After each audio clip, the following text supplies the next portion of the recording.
fucking god. Luffy just got his shadow taken. What the fuck? One Piece chapter 455. Dude, I am so shocked. I legit thought Luffy was gonna get away. Like when Luffy bites through the bars and he's just like, look, you want to be Pirate King? Oh, no, we got a problem. I'm going to be the Pirate King. Don't you know I got like 454 chapters saying I'm going to be Pirate King? Fuck you. I'm Pirate King. Like, I was totally expecting Luffy to just come to blows with this Gecko Moria, right? Man, Luffy gets trolled so hard. Perona uses that ability. And it's the negative ability. And Luffy's like, I should have been reborn as a sea slug. And you can tell, like, Oda's just having Luffy get trolled. And yet, when you see the light get shined on him, I forgot for a second what Brook said earlier on in the chapter. Like, Brook said, this dude has the ability to reach down, take out your shadow, and transplant it into the body of a zombie.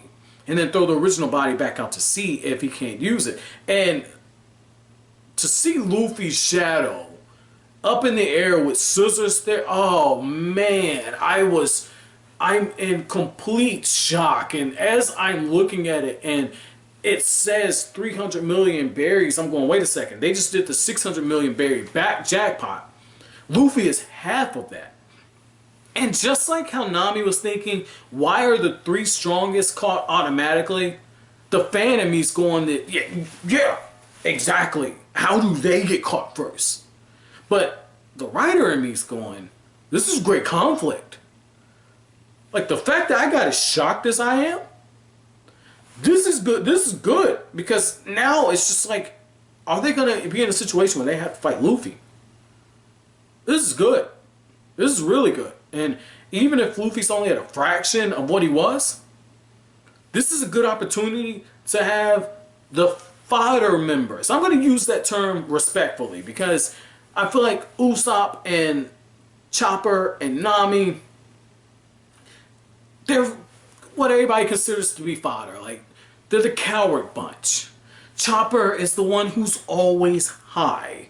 And by Oda's own admission in an SB corner a few chapters back, he says, Chopper's 15, not really interested in women, but he's going to fall in love with a reindeer though. And so to see Chopper always freaking out, eyes bulging because he's on that, I don't know, yeah, I wouldn't call that some good shit because if he's freaking out like that, he's probably on an acid trip.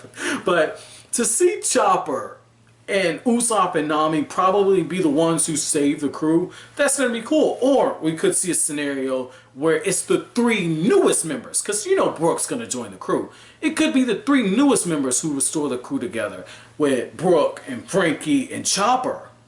Not Chopper and Nico Robin. If it's those 3, it's an even better payoff. If they're working together, it's the perfect payoff. Because you have the new members, you have the fodder members, they rescue the strongest members. This would be so good. It comes down to execution. But what was also really interesting is the fact that as this is going off and you see Luffy get his shadow ripped, I don't know if maybe the way the volume is put together, they put certain interviews in together to foreshadow what's going to happen. But in the SB corner for this chapter, one of the things that we see is a reader asks, well, isn't that sexual harassment?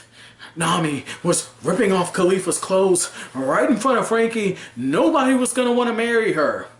Luffy gets his shadow ripped off. So now we have the act of getting something ripped off with somebody. But at the same time, we have the marriage thing where the reader's like, nobody's going to marry her, but I'll marry her.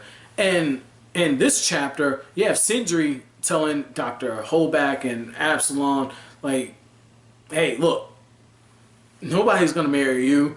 And Dr. Holback is like, it's just, I met you too. He says, I got hit by a stray bullet. And it's because, you know, Sindri's a savage, man. But what's really interesting is the fact that she has that quote about marriage in the same thing that SB Corner. And so it really, and in that same corner, Oda is talking about how Shonen Jump, and I didn't know this, and I've been reading Shonen manga for most of my life, man. Like for the 26, 27 years I've been alive, getting ready to be 27. For that time period, I never really gave much thought about how Shonen Jump puts the issues together. Like when I used to buy the Jump magazines when they were at my local Kroger or when they're at my local Barnes and Noble, I would just buy it and just flip open like, oh shit, we got, you know, Naruto's here, I'm gonna read this. And I didn't put too much thought in the fact that all the popular series are put in the very beginning, but Oda says that like that's how it's usually dictated, but it also depends on the editor. You know, sometimes they'll put a really popular series in the middle or towards the back to make sure people continue reading, but for the most part it's the popular stuff goes up front. I didn't know that. Now I'm really curious to just go look through some of my collections I got over at my mom's house to just read it and see, you know, because that's interesting, man. I might do a I've got some Shonen Jump issues from like 2003, somewhere around there. It's either 2003, 2004, somewhere. It's whenever Naruto first got published in the U.S. I remember I bought a Shonen Jump issue, and one of the cool things was like they had Shaman King, and I was a real big fan of Shaman King for a while. You know, that was one of the first animes that was really picking up, like when Toonami and everybody was doing it. It wasn't Toonami who aired it. I think it was Fox or somebody aired Shaman King, but I liked that for a while. And what was really cool is seeing how that's tied in there, but then to get back onto the chapter to see how Oda is indirectly poking fun at the fact that the most popular characters are no longer in this arc. They're in the background.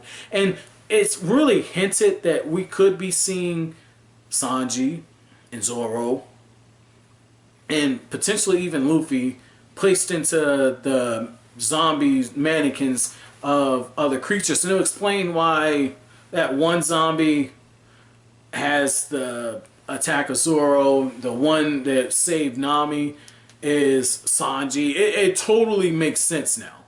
Totally makes sense. So what are they going to put Luffy in? Or are they going to do it? I could totally see a situation where Luffy's shadow is just as stubborn as Luffy. And it's like, just how Luffy says, I refuse your refusal.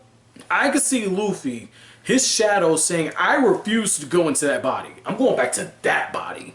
I could totally see that. I could see Luffy's shadow rebelling.